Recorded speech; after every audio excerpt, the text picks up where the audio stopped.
बिस्मिल्लाहिर्रहमानिर्रहीम। अस्सलाम वालेकुम। प्यारे दोस्तों, कश्मीर व भारत में मुसलमानों पर जुल्म की इंतहा करने वाले मोदी को लद्दाख में चीनी कब्जे पर सांप सूंघ गया। याद रहे, चीनी फौजियों ने भारतीय फौजियों की खूब पिटाई की है।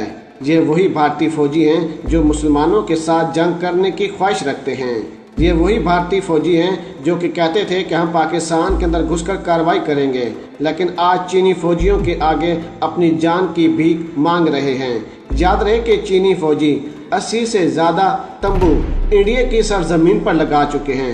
इंडिया की सरजमीन के अंदर दाखिल होकर अपनी तमाम तर गाड़ियाँ, बारूद और तंबू उनकी सरजमीन पर लगा चुके हैं और भारत कुछ भी नहीं कर रहा। याद रहे कि 2 दिन पहले चीनी फौजी और भारतीय फौजियों के दरमियान लड़ाई भी हुई थी, जिसमें भारतीय फौजियों को खूब पीटा गया था। याद रहे कि मीडिया पर हर तरफ यही खबरें गर्दिश कर रही हैं, लेकिन मीडिया असल चीज़ और असल हकीकत आप लोगों के सामने पेश नहीं कर रहा। ख़ास तौर पर भारतीय मीडिया वो कभी भी असलियत नहीं बताएगा, क्योंकि इससे मोदी सरकार और उनकी हुकूमत की बेइज्जती होगी। आज की वीडियो में मुकम्मल तफसील आपके साथ रखेंगे कि किस तरीके से चीनी फौजियों ने भारत की सरजमीन पर दाखिल होकर उनकी सरजमीन को अपनी सरजमीन बना लिया है और किस तरीके से भारतीय फौजियों पर हमला किया गया और किस तरीके से भारतीय फौजियों को मारा गया। याद रहे कि अभी तक भारतीय फौजियों ने चीनी फौजियों को कोई रिप्लाई नहीं दिया, बल्कि मुसलसल मार खा रहे हैं और मोदी सरकार की तरफ से भी कोई हुक्म जारी नहीं किया गया। मज़ीद वीडियो को आगे बढ़ाने से पहले हमारी गुजारिश है कि जिन अहबाब ने अभी तक हमारे चैनल को सब्सक्राइब नहीं किया, वो सबसे पहले हमारे चैनल को सब्सक्राइब कर दें और साथ में जुड़ी बेल आइकन को भी दबा दें, ताकि न्यूज़ से रिलेटेड जब भी हम कोई वीडियो अपलोड करें वो सबसे पहले आप अहबाब को मिल सके। प्यारे दोस्तों, 3 दिन कबल चाइना ने 5000 फौजियों के साथ 5 इतराब शुमाल सक्कम गोलान नाकोल पास से भारत पर चढ़ाई की और तकरीबन 5 किलोमीटर तक लद्दाख अंदर घुसने के बाद कब्जा करते हुए इसी खैमे गाड़ दिए। 50 के करीब भारतीय फौजी गिरफ्तार किए, बाद अज़ां इंडियन ऑफिशियल के रोने धोने पर छोड़ दिए गए। प्यारे दोस्तों, चीनी फौजियों ने गोलियां बारूद फेंकने के बजाय kung fu karate martial arts का मुजाहरा करते हुए मुक्कों, ठुड्डों, घोंसों और धक्कों और डंडों से पीछे धकेला, जबकि गालियां डांट कर भी चढ़ाई की और भारतीय फौजी देखते रहे। प्यारे दोस्तों, जब चीनी फौजियों ने अपने मार्शल आर्ट्स के ज़रिए कराटे दिखाए तो भारतीय फौजी आगे से कुछ भी नहीं कर पाए और उसके बाद भारतीय फौजियों के मुंह पर मुक्के और ठुड्डे मारे और यकीन करें भारतीय फौजी कुछ भी नहीं कर पाए। यहाँ पर हम आपको ये भी बताते चलें कि एक चीनी फौज में मौजूद एक फौजी ने अर्नाब गोस्वामी के अंदाज में भारतीय अफसर को समझाया, जो मिनटों तरलों से समझाने आया था कि कुछ सब्र लें, हमारे बड़े आ रहे हैं जो मिल बैठकर बात कर लेंगे वगैरह वगैरह। इसी तरह एक जगह हिंदू की बहादुर आर्मी इंग्लिश व चीनी ज़बान में एक बैनर उठाए खड़ी थी कि जिस जगह आप खड़े हैं ये मुआहदे के मुताबिक ये जगह हमारी है, तो आप प्लीज़ गो बैक। चाइना ने एक कदम आगे बढ़ाते हुए ठीक अगले दिन अपने शहरियों को भारत छोड़ने का ऐलान कर दिया। अगर चाइना के जितने भी लोग इंडिया के अंदर मौजूद हैं वो इंडिया को छोड़कर चले जाते हैं तो इससे भारत की माशियत को बहुत ही ज़्यादा नुकसान होगा। याद रहे कि ये वही भारतीय फ़ौज है, ये वही मोदी सरकार है जो कि कश्मीर के अंदर बेगुनाह मुसलमानों पर जुल्म की इंतहा कर रहे हैं और दूसरी तरफ चाइना के आगे अपनी जान की भीख मांग रहे हैं। मोदी सरकार और उनकी आर्मी चाइना का कुछ भी नहीं कर पा रही, बल्कि मोदी सरकार की जो सरजमीन है उस पर अब कब्जा हो चुका है। प्यारे दोस्तों, आज के इत्तलात के मुताबिक चाइना ने मज़ीद अपने 5000 फौज बढ़ाकर कुल 10,000 तादाद कर दी है, जिन्होंने पेशकदमी करते हुए लद्दाख की एक पूरी वादी मालकियत का दावा कर दिया है। इसी तरह सैटेलाइट तस्वीर के मुताबिक लद्दाख के करीब चीनी साइट पर मौजूद एयरबेस पर चाइना बड़ी तादाद में तामीरात कर रहा है, जिस चाइना की लद्दाख से मुतल्लक मुस्तकबिल की प्लानिंग वाज़ह होती है।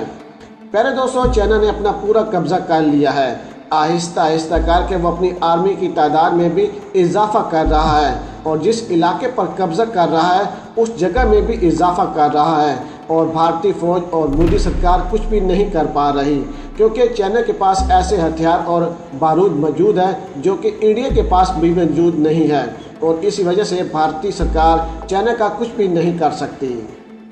کشمیر کے متنازع حیثیت کا خاتمہ، بلوچستان میں دہشت گردی، گلگت بلوچستان میں فنڈنگ، امریکہ امیاں پر بھارت کی پاکستان و چین کے مشترکہ پروجیکٹ سی پیک کے خلاف بڑی سازش کو منتقلی انجام تک پہنچانے یا کسی حد تک بھارت کو لداخ میں محدود کرنے کی چینی پلاننگ ہو سکتی ہے۔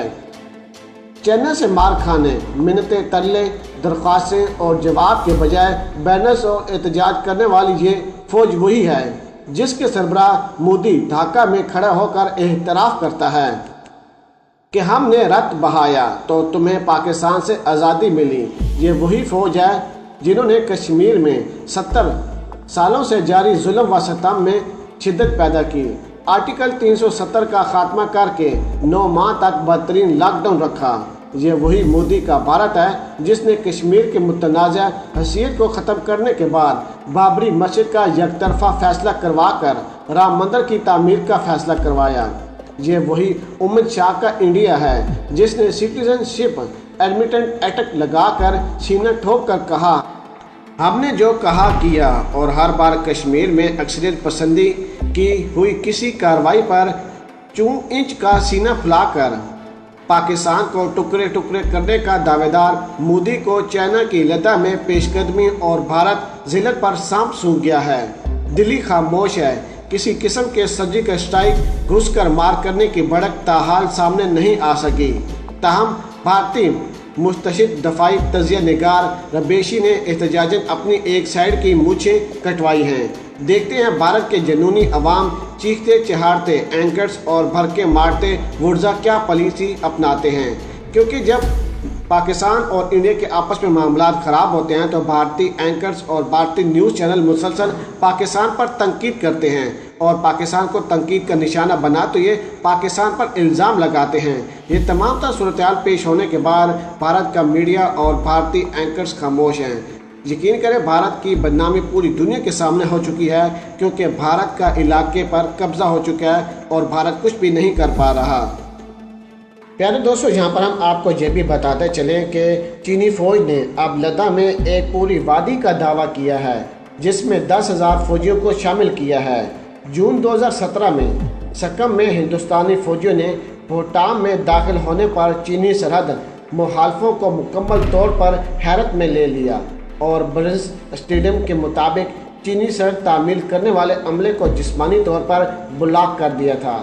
رپورٹ کے مطابق نئی دلی اور بیجنگ نے بامی واپسی پر بات چیت کرنے سے پہلے 2 ماہ تک سینکڑوں ہندوستانی فوجی زیادہ سے زیادہ چینیوں کے سامنے آمنے سامنے کھڑے رہے۔ رپورٹ میں کہا گیا ہے آج یہ ہندوستانی حیرت زد میں ہیں۔ اپریل کے تیسرے ہفتے میں لداخ میں ہندوستانی بارڈر فورسز نے لائن آف کنٹرول پر باقاعدہ چینی فوجیوں کا مشاہدہ کیا۔ ڈی فیکٹر بارڈر اضافی دستوں، بھاری ٹرک اور سامان کی مدد سے ان کی تکمیل کی گئی۔ ہندوستانی فریق نے غلطی سے اندازہ لگایا کہ یہ صرف موسم گرما کی معمول کی تربیت ہے۔ پیارے دوستو، 5 مئی کو ایک جھٹکا لگا جب تقریباً 5 مئی کے تقریباً 5,000 چینی فوجی دریا کے اندر داخل ہوئے، اور اس کے بعد 12 مئی کو جھیل کے سیکٹر میں بھی اسی طرح کا ایک اور حملہ ہوا، اور اس کے بعد چینی فوجیوں اور بھارتی فوجیوں کے درمیان معمول کے مطابق چھوٹی چھوٹی جھڑپیں ہونے لگیں، لیکن چینی فوجیوں نے بھارت کو ان کی نانی یاد دلا دی۔ اب بھارتی فوجی چینی فوجیوں کا کچھ بھی نہیں کر پا رہے۔ پیارے دوستو، ہمارا کام تھا تمام تر تفصیلات آپ لوگوں کے سامنے پیش کرنا اور آپ کو بتانا کہ وہ مودی سرکار، وہ بھارتی فوجی اہلکار جو کشمیریوں پر ظلم کی انتہا کر رہے ہیں، وہ اپنی جان کی بھیک چینی فوجیوں سے مانگ رہے ہیں۔ پیارے دوستو، ہمارے ویڈیو کو ہر جگہ پر شیئر کرنا تاکہ پوری دنیا کو پتہ چلے اصل معاملات کیا ہیں، اور اگر آج کی ویڈیو آپ احباب کو ہماری پسند آئی ہو تو ویڈیو کو لائک کر دیں، شیئر کر دیں اور اپنی قیمتی رائے سے ہمیں ضرور آگاہ کیجیے گا۔